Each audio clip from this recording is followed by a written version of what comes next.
बद्रीनाथ जी के दर्शन के बाद हम चल पड़े भारत के पहले गांव माना गांव में, जो बद्रीनाथ धाम से सिर्फ 3 किलोमीटर की दूरी पर है।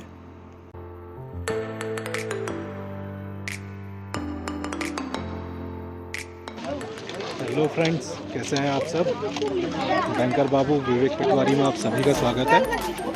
और आज हम आए हैं भारत के पहले गांव माना गांव में, जो चमोली ज़िले में आता है और बद्रीनाथ धाम से 3 किलोमीटर की दूरी पर है।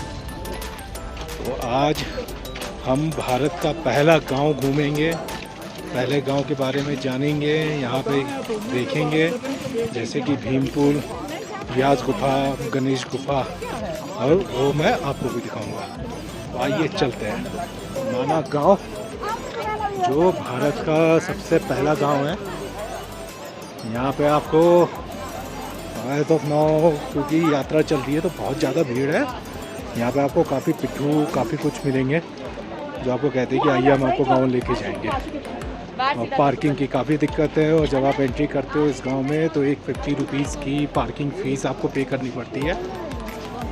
ये इस गांव का मार्केट, ये गांव जो है वो यात्रा के समय ही खुलता है। उस समय ही यहाँ पे लोग आते हैं, और जब यात्रा ख़त्म होती है और जब यहाँ बर्फ़बारी चालू होती है उसके बाद लोग यहाँ से पलायन करके नीचे चले जाते हैं अलग अलग जगहों पर जिन्होंने अपना जहाँ बना रखा होगा। ये छोटी सी पतली सी मार्केट है जिससे होते हुए हम इस गांव में एंटर करते हैं। यहाँ पे आपको ऊन के कपड़ों की दुकान काफ़ी ज़्यादा मिलेगी, और ज़्यादातर लेडीज़ जो हैं यहाँ पे हाथ से ही बुनती हैं ये सारों को। जो 6 महीने जब नीचे होती है तो ज़्यादातर इनको बुनती हैं। ऐसे छोटे छोटे मकान है माना गांव, जिसे एक समय भारत का अंतिम गांव कहा जाता था, लेकिन आज ये भारत का प्रथम गांव है, सबसे पहला गांव। चमोली ज़िले में बद्रीनाथ धाम से 3 किलोमीटर की दूरी पर बाबा बद्री विशाल के आशीर्वाद से ये गांव फलता फूलता और चलता, और यात्रियों की भीड़ आप देख सकते हैं। व्यास गुफा 800 मीटर, भीमपुल 900 मीटर और गणेश गुफा 400 मीटर। तो माना गांव की समुद्र तल से जो ऊंचाई है वो 10,133 फीट के लगभग है।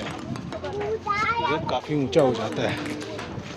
यहाँ स्नो टाइम में काफ़ी ज़्यादा स्नोफॉल होता है, और स्नोफॉल के कारण ये पूरा गांव बंद रहता है। यहाँ के सारी दुकानें बंद हो जाती है, यहाँ के लोग यहाँ से पलायन कर जाते हैं। और ये हम आ गए हैं गणेश गुफा। गणेश गुफा जहाँ बैठ के गणेश जी ने महाभारत लिखी थी, व्यास जी कह रहे थे, और यहाँ पे गणेश जी महाभारत लिख रहे थे। माना गांव की अहमियत महाभारत काल से ही है, और उसी के लिए गणेश गुफा। चलिए दर्शन करते हैं। यही वो गुफा है जहाँ बैठ के गणेश जी ने महाकाव्य महाभारत को लिखा था, और ये वो गद्दी स्थल है जहाँ गणेश जी विराजमान थे। जय श्री गणेशाय नमो नमः। तो गणेश गुफा में श्री गणेश जी की दर्शन के बाद, गुफा के दर्शन के बाद अब हम आगे बढ़ पड़े हैं व्यास गुफा की ओर, जो गणेश गुफा से थोड़ी सी ही आगे है। तो ये आप रास्ता देख सकते हैं, ये चढ़ाई का रास्ता है व्यास गुफा के लिए, जो गणेश गुफा से लगभग 400 मीटर ऊपर पड़ता है। हाँ, तो चढ़ने में सांसें जरूर फूल रही है,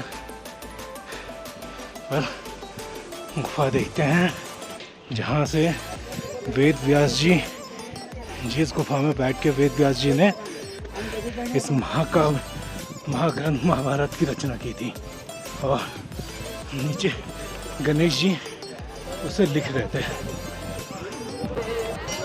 ये है व्यास गुफा, जहाँ बैठकर महर्षि वेद व्यास जी ने महाभारत की रचना की थी।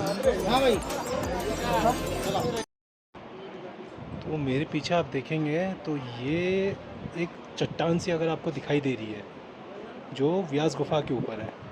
कहते हैं ये महाभारत के वो पन्ने हैं जिनका व्यास जी ने महाभारत के ग्रंथ में उपयोग नहीं किया। तो उन पन्नों को अलग करके ये पोथी बना दी गई और इनको पत्थर में तब्दील कर दिया गया। तो ये सारे वो हैं, अगर आप इनको देखेंगे तो ऐसा लगता है पन्ने ही रखे हुए हैं, चट्टान के आकार का बिल्कुल फील नहीं होता। और सबसे अच्छी बात है कि अगर मैं इसको टच करूँगा, अगर जब मैं इसको छूना हूँ तो इसमें वो फील नहीं आता जो एक पत्थर को छूने में आता है। एक थोड़ा सा सॉफ्टपन है, या देखेंगे। और ये सारे वही पन्ने हैं।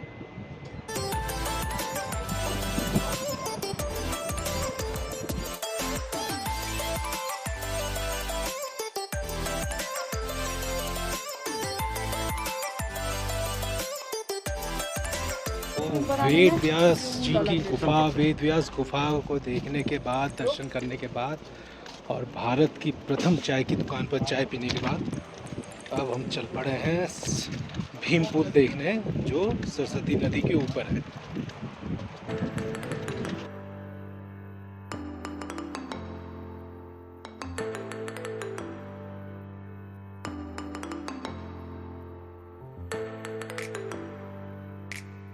और ये है सरस्वती नदी जो बह रही है, और ये जो है कहते हैं ये सरस्वती नदी जी का सोर्स है। यहीं से सरस्वती नदी बहती है, ये स्टार्ट होती है। और ये है सरस्वती मंदिर जो सरस्वती नदी पर बनाया गया है। देख सकते हैं बहुत ही सुंदर और प्यारा मंदिर है। तो जब पांडव स्वर्गारोहिणी के लिए जा रहे थे और ये सरस्वती नदी पार करनी थी, तो द्रौपदी ये सरस्वती नदी पार नहीं कर पा रही थी। तो इसीलिए भीम ने एक बड़ी सी चट्टान को उठाकर बीच में ये पुल्ली का एक रास्ता बनाया, जो माला गांव से सरस्वती नदी को पार करके स्वर्गारोहिणी की तरफ रास्ता बनता है। तो जब आप माला गांव से इस पुल के थ्रू पार करते हैं तभी आप स्वर्गारोहिणी के रास्ते पर जाते हैं। तो द्रौपदी के पार करने के लिए भीम ने इस बड़ी सी चट्टान को उठाकर यहाँ बीच में रखा था, जिसे भीमशिला या भीम पुल भी कहा जाता है। और इस चट्टान का साइज़ आप देखेंगे तो दिखेगा कि ये कितनी बड़ी चट्टान है, कितना बड़ा है। और इसमें आप देखेंगे कि नीचे की तरफ कोई बीच में कहीं कोई सपोर्ट नहीं है, बस एक तरफ से लेके दूसरी तरफ आने के लिए एक तरह का पुल के जैसा ही ये लगता है। तो मेरे पीछे ये जो रास्ता जा रहा है, ये जा रहा है वसुधरा फॉल्स के लिए। तो भीम शिला के ऊपर से सरस्वती नदी को पार करने के बाद इसी रास्ते से पांडव स्वर्ग की ओर गए थे। तो ये जो मेरे पीछे रास्ता है, इसी से आप आगे जाएंगे। काफ़ी आगे जाने के बाद यहाँ पर स्वर्गारोहिणी की सीढ़ियाँ मिलती है जो वहाँ पे है। यहीं से स्वर्गारोहिणी का रास्ता है जिससे पांडव गए थे। और इसी रास्ते में यहाँ से 5 किलोमीटर आगे वसुधरा फॉल एक जगह है जहाँ पे एक झरना है जो काफ़ी ऊपर पहाड़ से आ रहा है।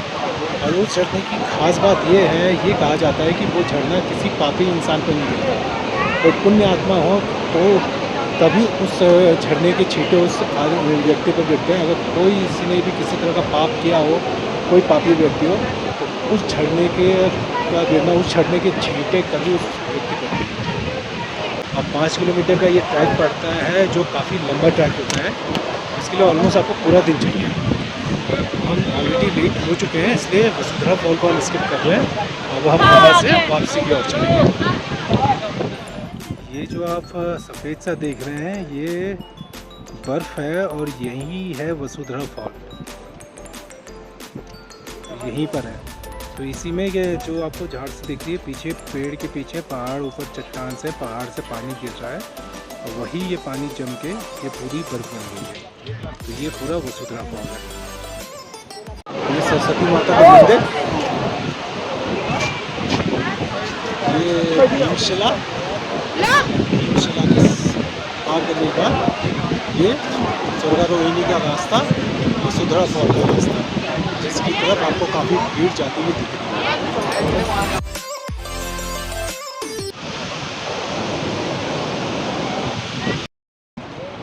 आपने ये सुना सरस्वती नदी का शोर।